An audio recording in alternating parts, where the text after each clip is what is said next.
Hello students, मेरा नाम है राज चोपड़ा और आप सभी का मेरे चैनल राज चोपड़ा अकाउंट क्लासेस में बहुत बहुत स्वागत है। आज बच्चों हम अकाउंटिंग समझने के लिए चैप्टर 2 डिस्कस करेंगे, जिससे कि आपको अकाउंट समझने में बहुत ही ज्यादा आसानी होगी। और चैप्टर का नाम है चैप्टर 2 बेसिक अकाउंटिंग टर्म्स। चलिए, अब राज चोपड़ा जी ने डिसाइड किया एक बिजनेस शुरू करते हैं और बिजनेस का नाम है राज चोपड़ा मोबाइल स्टोर। अब देखिए, राज चोपड़ा जी अलग है और उनके बिजनेस बिल्कुल अलग है, जिसका नाम है राज चोपड़ा मोबाइल स्टोर।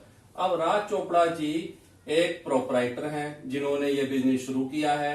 इस राज चोपड़ा जी को आप ओनर भी कह सकते हैं या फिर बिजनेसमैन भी कह सकते हैं। चलिए, तो बिजनेस शुरू करने के लिए हमने द्वारका सेक्टर 10 में एक दुकान किराए पर ले ली। अब बिजनेस शुरू करने के लिए, जैसा कि आप सबको पता है, कुछ पैसे की जरूरत होगी। अब राज चोपड़ा जी ने सोचा कि बिजनेस को 1 लाख रुपए से शुरू करते हैं, लेकिन राज चोपड़ा जी के पास ओनली 60,000 है। तो उन्होंने सोचा कि बैंक से एक लोन ले लेते हैं। तो 60,000 तो राज चोपड़ा जी ने लगाए और 40,000 रुपीज का उन्होंने लोन ले लिया। कहां से लोन ले लिया? Loan from HDFC। अब देखिए, इस तरीके से बिजनेस में आ गए 1 लाख रुपए। तो राज चोपड़ा जी ने जो पैसे लगाए वो बिजनेस के लिए क्या हो गई? एक लायबिलिटी हो गई। उसको बोलेंगे हम इंटरनल लायबिलिटी। और जो पैसा हमने बैंक से लिया उसको बोलेंगे एक्सटर्नल लायबिलिटी। बच्चों, अब ये जो 1 लाख रुपए आए हैं बिजनेस में, उसको हम बोलेंगे एसेट्स। अब इससे एक बात प्रूव हो गई आपके पास कि जितनी भी एसेट होती हैं, assets equals to capital plus liability. अब जो 1 लाख रुपए हमारे पास बिजनेस में आए थे, उसकी हम डिफरेंट टाइप की एसेट्स खरीदेंगे, तभी तो चलेगा हमारा अच्छा सा मोबाइल स्टोर। चलिए, तो देखते हैं कौन कौन सी एसेट्स हम बिजनेस चलाने के लिए लेंगे। सबसे पहले बिजनेस चलाने के लिए हम लेंगे फर्नीचर। 20,000 रुपीज का हमने फर्नीचर ले लिया। 40,000 रुपीज के हमने जो मोबाइल स्टोर है, तो मोबाइल तो रखने पड़ेंगे। एग्जाम्पल के लिए हमने अभी 40,000 रुपीज के कुछ मोबाइल रख लिए। और मोबाइल लोग लेते हैं तो मोबाइल की एक्सेसरीज भी लेना पसंद करते हैं, इसलिए हमने 10,000 रुपीज की मोबाइल एक्सेसरीज भी रख ली। अब देखिए, बिजनेस करने के लिए हो सकता है कोई हमको नया बिजनेस है, कोई बंदा हमको चेक दे देगा या बोलेगा जी अभी मैं पैसे नहीं लाया, तो हमारे बैंक में सीधा ट्रांसफर कर देगा हमारे सामने।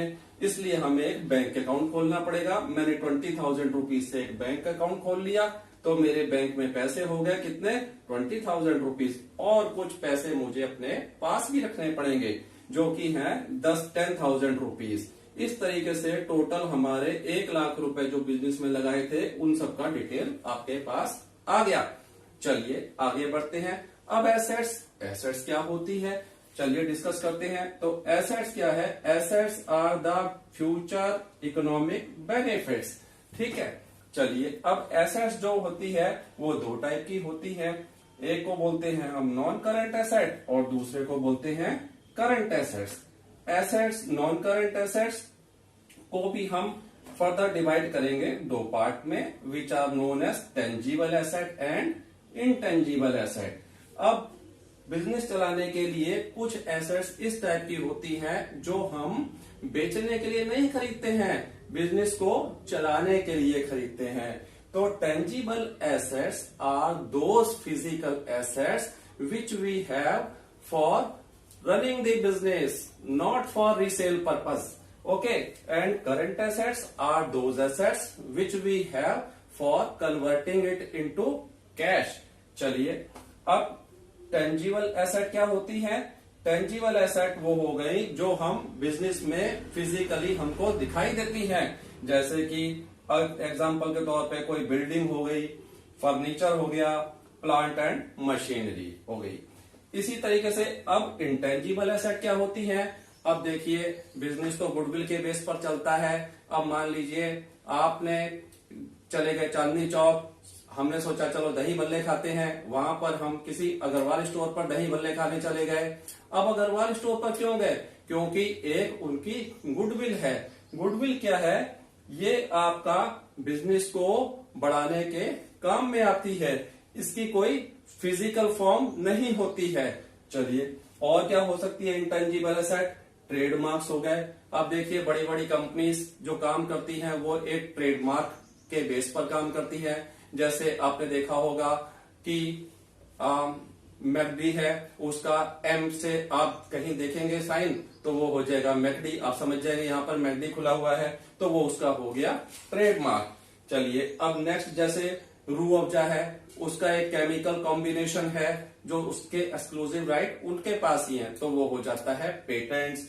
और क्या हो सकती है इंटेंजिबल एसेट का एग्जांपल? कॉपीराइट्स हो सकते हैं। जैसे कि हमारे पास टी.एस. गिरिवाल साहब के पास सारे राइट्स हैं कि कितनी बुक इस बार पब्लिश करनी है, कितनी नहीं करनी है, तो वो हो जाते हैं कॉपीराइट्स।